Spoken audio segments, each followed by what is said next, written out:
Assalamualaikum warahmatullahi wabarakatuh. Selamat datang kepada para peserta didik baru tahun ajaran 2021-2022. Perkenalkan, nama Ibu Maria Sari. Di sini di SMK Mahardika ini Ibu mengajar di produktif akuntansi dan diamanahi tugas tambahan yaitu sebagai kepala program jurusan akuntansi dan keuangan lembaga.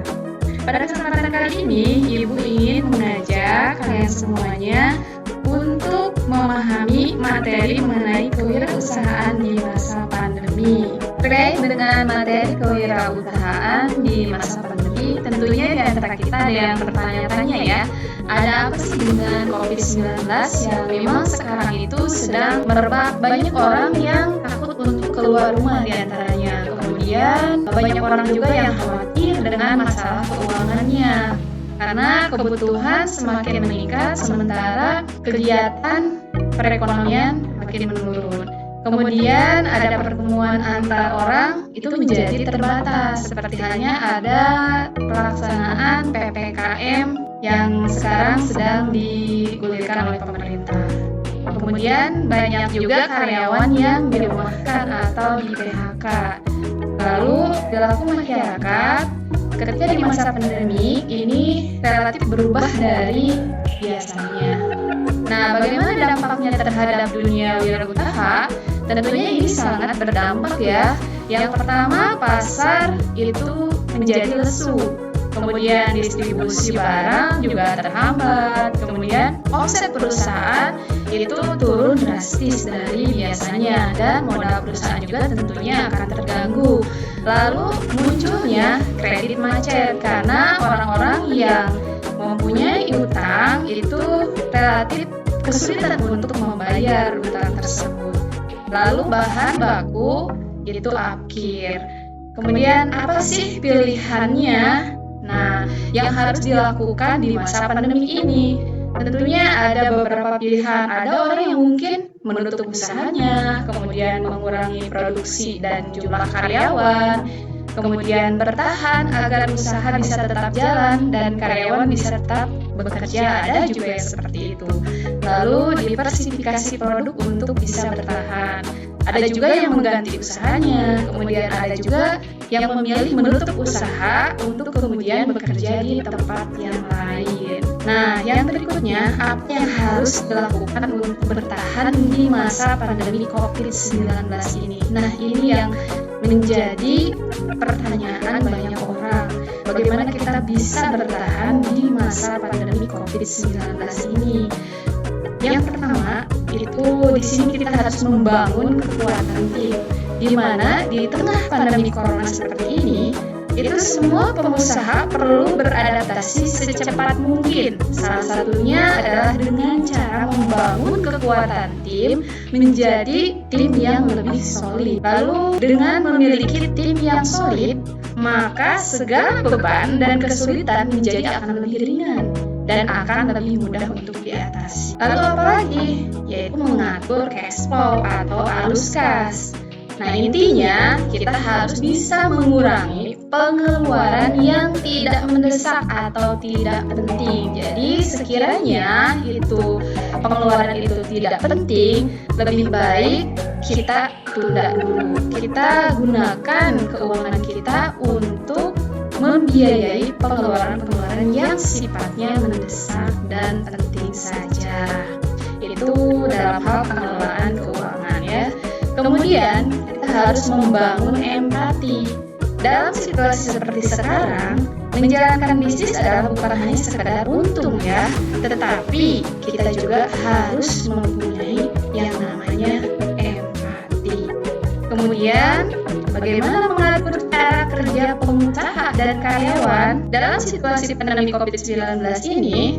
Bekerja dari rumah atau work from home itu menjadi alternatif yang disarankan oleh pemerintah. Nah, tujuannya itu untuk mengurangi resiko terpaparnya virus corona. Untuk itu, pengusaha bisa mengatur tata cara kerja WFH yang bersangkutan. Misalnya nih, yang pertama, dengan mengatur waktu yang tepat dan durasi kerja. artinya durasi kerjanya dibatasi ya. Kemudian yang berikutnya mengatur tata cara kerja karyawan, baik untuk pekerjaan yang harus dilakukan di lokasi usaha maupun pekerjaan yang bisa dikerjakan dari rumah itu. Kemudian yang selanjutnya mengatur SOP agar produksi tetap berjalan sesuai keinginan dan mengutamakan prioritas. Jadi mana yang harus diprioritaskan? Bagaimana ketika modal menipis nih? Nah, ketika modal menipis, bila pilihannya adalah harus ada penambahan modal untuk bisa bertahan, maka sebaiknya pelaku UMKM mencari pendanaan yang beresiko rendah atau yang bunganya terjangkau sehingga bisa terhindar dari jeratan rentenir. Sumber-sumber pemodalan apa saja nih yang bisa menambah modal usaha?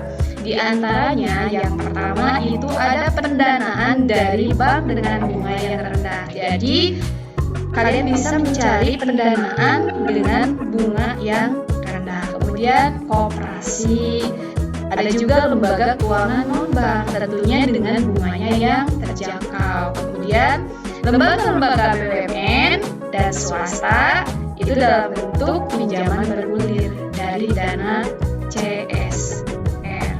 Nah, kemudian ada juga dukungan atau program stimulus dari pemerintah. Itu biasanya bantuan-bantuan untuk UMKM. Kemudian strategi marketing baru apa saja yang harus kita lakukan di masa pandemi ini?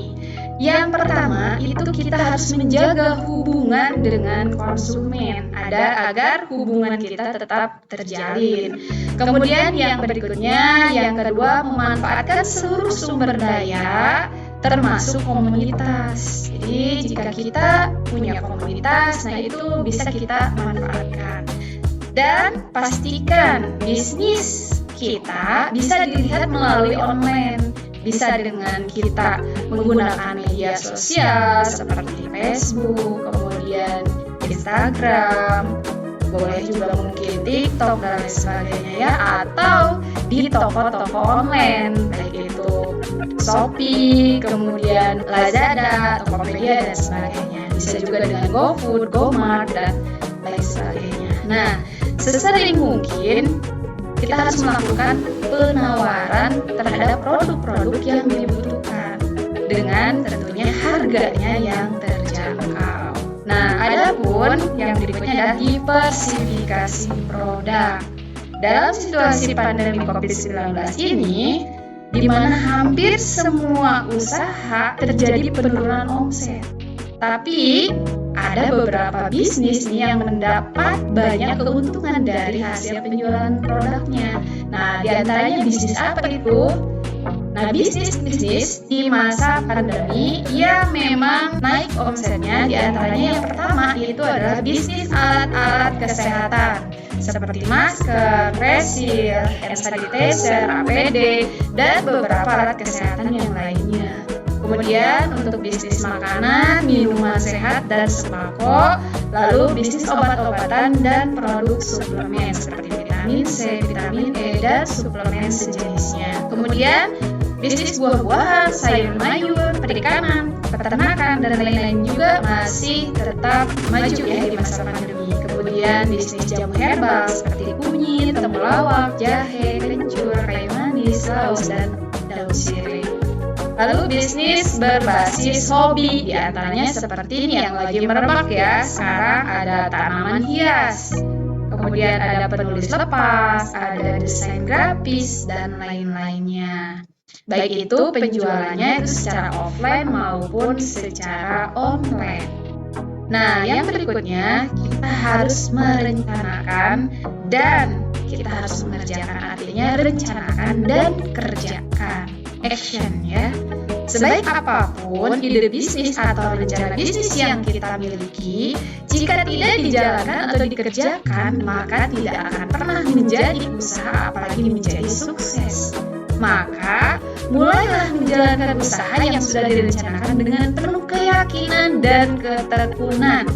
Menjalankan suatu usaha hingga mencapai sukses itu membutuhkan perjuangan dan perjalanan yang cukup panjang serta kerja keras. Nah, orang bijak mengatakan demikian yang bisa Ibu sampaikan untuk materi mengenai kewirausahaan di masa pandemi. Semoga memberikan manfaat untuk semua pihak yang memang sekarang merasakan imbas dari adanya virus COVID-19 ini. Terima kasih atas perhatiannya. Assalamualaikum warahmatullahi wabarakatuh.